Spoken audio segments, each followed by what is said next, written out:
Good afternoon and welcome back to our Country Christmas here at Producers Cooperative. I'm Mark McMath with the Agronomy Division, and we want to welcome you back to our educational portion of today's events. Earlier, we heard from John DeClerc with Purina on the importance of beef cattle mineral nutrition. This segment that I'm about to show you is on sprayer calibration, and then after that, we're going to have Scott Campbell with Purina is going to talk about equitubs. So great information. Also, later on in the day, we're going to have our live nativity scene. And it's going to be located in the back of the garden center on our big spacious patio. And as well, you need to know that there's lots of great feed specials going on today, as well as we're right in the middle of our Christmas sale in the store. There's a different product, a different set of products on sale every day. Great specials. You can find that on our website. Well, let's jump right into sprayer calibration. This is something that we like to go through about once a year, if not more often. One of the things that all of our 2020 crisis has brought us is we've gotten real good at trying to put things onto YouTube and make other videos that we can go back and reference as often as we need to. We've done this class several times and focused on a sprayer with a boom or a sprayer with a cluster nozzle, but what we're going to add today is we're going to talk about three different types of sprayers. There's a boom sprayer, a boomless sprayer, and then there's a hybrid sprayer. Some call it the longhorn sprayer. Let's look real quick at some of the differences between the different sprayers. You see on the screen now we have a picture of a boom sprayer. There's several distinct advantages of a boom sprayer: that you have a lot greater control. The nozzles are typically pointed down at the ground. You're going to have a more uniform coverage, and that's going to help to minimize drift. Now, some of the disadvantages, a lot of pastures here in Central Texas have a lot of trees and brush, and some of the fields are a little rough. These booms are going to show that as a disadvantage. It's hard to go around a tree with these booms. It's hard to move the booms in and out to go in between trees where you have a narrow section. And the booms themselves can actually be stressed by rough pastures. Now here's a picture of your boomless sprayer. Same type of setup as far as the pump, frame, and tank. This sprayer is going to be great when you're going around brush and trees. It's better on rough ground because you don't have a long set of booms that's bouncing up and down that can wear and tear. It's great for fence lines because you can get the actual unit right next to the fence. There are some disadvantages with the boomless sprayer, though. This is a different type of nozzle. It's not as precise, and those droplets can be more prone to drift. When you have a boomless type nozzle, you'll have more large droplets as well as more small droplets, and so you won't have as much of a uniform coverage. Now, there's a hybrid sprayer that we sell a lot of these. This is a great sprayer. It's called the longhorn sprayer. And if you look closely, what you can see in the picture is in the back, you have a boom section with 5 nozzles pointed straight down at the ground. And then if you see the uprights on the far left and right of each tire, what that is mounted up in the air is a boomless type nozzle. And it's going to also shoot out. So what you really have there is 3 boom sections. Now, this again is great among brush and trees. Most of the models have a valve where you can turn on just the side nozzles. Makes it great for spraying a road where you don't necessarily want to spray on the road, but you just want to spray the 2 sides of the road. You can also turn on just one side nozzle for a fence line, or you can turn on the back and a side as well. So that makes it pretty handy. It's good on rough ground as well because there's not a long extended arm of a boom hanging out, and you can have an increased width of your swath when you compare that to just a straight boomless sprayer. Now this one is, again, you do have some potential to drift with this sprayer. The coverage is not going to be as uniform as a boom type sprayer, and the calibration procedure is a little bit more tricky. Let's talk about calibration. This is one of the most important things that we need to go over every year to make sure that your sprayer is calibrated. I can't stress enough when we're putting out these herbicides and insecticides with such a low use rate, it's very, very important that we know how many gallons per acre your sprayer is putting out. For instance, if you think that your sprayer is putting out 10 gallons an acre and it's actually putting out 20 gallons per acre, you are putting out twice as much herbicide on that acre as you need to. So that's doubling your cost. Another bad example is if you think you're putting out 20 gallons and you're only putting out 10, you're not getting enough herbicide or insecticide to do the job, and you're going to have to go back and respray, and that's going to cost you more time and money. Okay, a boom sprayer. The first thing we need to do when calibrating a boom sprayer is we need to determine how far the nozzles are apart from one another. This is going to be a constant, and it's going to be somewhere between 18 and possibly as much as 40 inches, but usually it's either 20 or 30, okay? Go to the bottom and refer to the table, and it's going to tell you the length of calibration course. You'll mark off the course, and then with your tractor in the same speed and RPM that you would be spraying, from a rolling start, you're going to drive the course. Then you're going to come back and park the tractor, same RPMs, turn the sprayer on, and catch the water from just one nozzle for the time it took you to drive the course. Now, the neat part of that is however many ounces of water you caught is your gallons per acre. Now, that was a lot. That was a mouthful, but Jason helped us out, and he made a video of this. So let's just look at it and go through it together. Determining your nozzle spacing in inches, okay? There we are. There's our two nozzles, and this is on one of our trucks.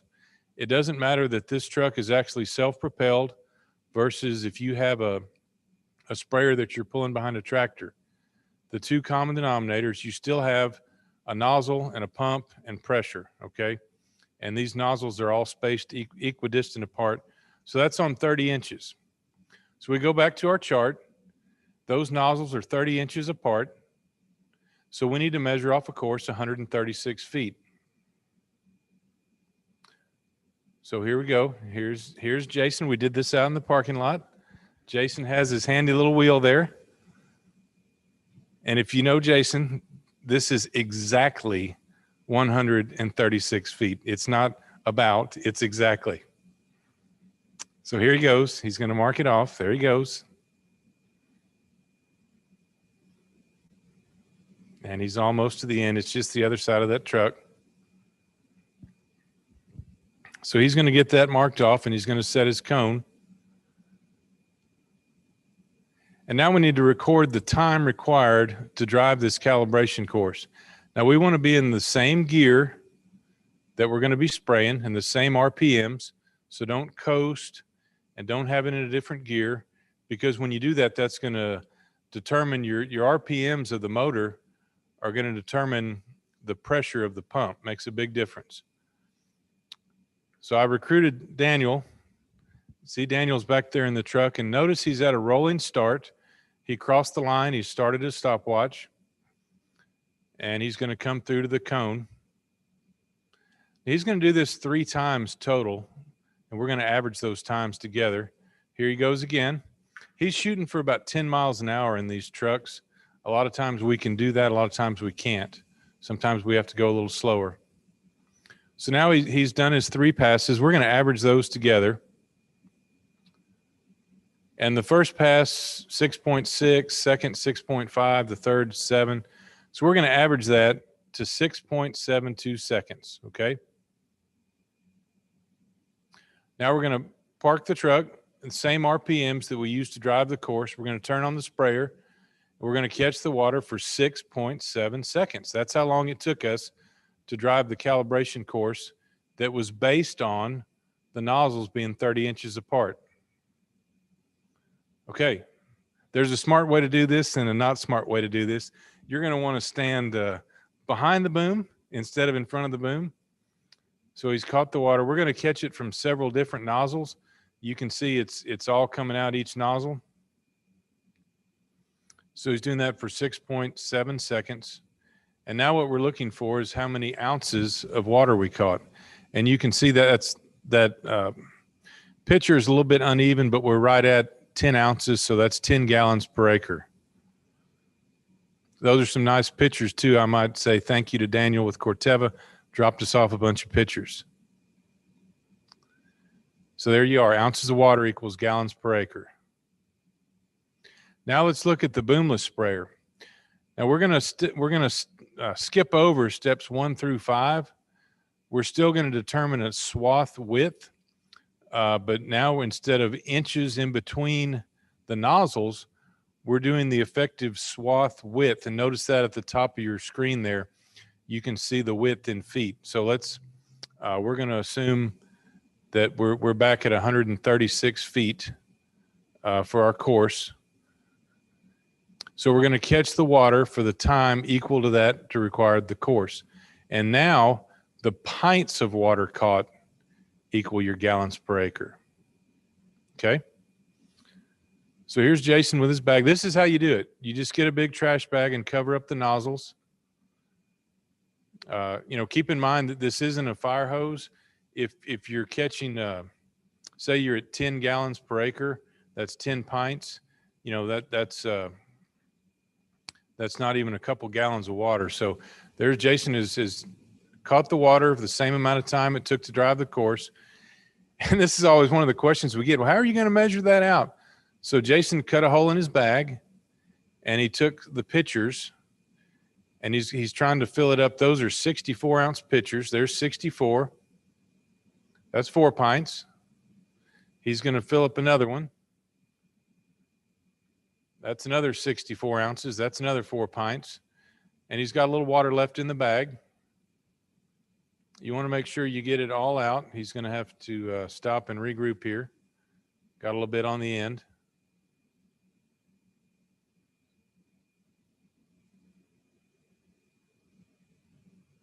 And he's going to fill it up. So what we have there, we have 3 64-ounce pitchers. That's 12 pints, okay? So that tells us that our Boomless sprayer at that speed and RPMs is putting out 12 gallons per acre, okay? That once you have these sprayers calibrated and you don't change your RPMs or your speed, you're going to be real consistent the whole time and you don't have to recreate the wheel every time you want to get your sprayer out. Now this hybrid sprayer, this one's a little trickier. It's a combination of Boom and Boomless. Again, a very popular sprayer, very versatile, does a great job. You can calibrate it either way. The nozzle size that's in there is the same gallons per minute flow rate on either one. So what you want to make sure of and notice is that the same miles per hour, you're still putting out about 7.4 gallons per acre at 40 pounds of pressure. So the easiest thing to do is probably to calibrate the boom portion because you're catching less ounces of water. If you tried to calibrate the Boomless side, you would have to catch the water out of both sides and then average it together, divide it by 2 to figure out your gallons per acre. But notice that you can just average those together, and then you'll have your gallons per acre comes out to about 7.4. What you have to know, though, is you can't change the nozzles on the back without changing the nozzles on the Boomless. If 7.5 gallons is not enough water for you, there's a couple different options. You can either increase your pressure or you can slow down. If you notice on the 10 miles an hour is putting out 7.4 gallons per acre. If you slow down to 8 miles per hour, now you're up to 9.3 gallons per acre. I might note that if you go the route of trying to increase your pressure, what you will come up with is more driftable fines, and that's something that we want to watch out for. So just know that there is a set of nozzles that matches the Boom and the Boomless, and you can't commingle those. So here we are at 60 psi and 10 miles an hour. The Boom section is applying the 9.2 gallons per acre, and the Boomless is at 9.0. So that kind of dispels the myth that you can't calibrate one side and have the other side calibrated as well. So again, a very handy type of sprayer. So that concludes our session on the spraying. If we have any questions, feel free to email them in. We also have this, we'll put this up on our website. We'll put this up on our YouTube channel. And again, I want to thank y'all for tuning in today. Don't forget to come back for our next session on Equitubs. Don't forget to come by and see our nativity scene from 2 to 5:30. We will have the camel. We're not sure if it's one hump camel or two hump camel. Come see, come find out. Also have a donkey and a goat and a live nativity scene. So come see us, come take advantage of the great specials on feed and the items in the store.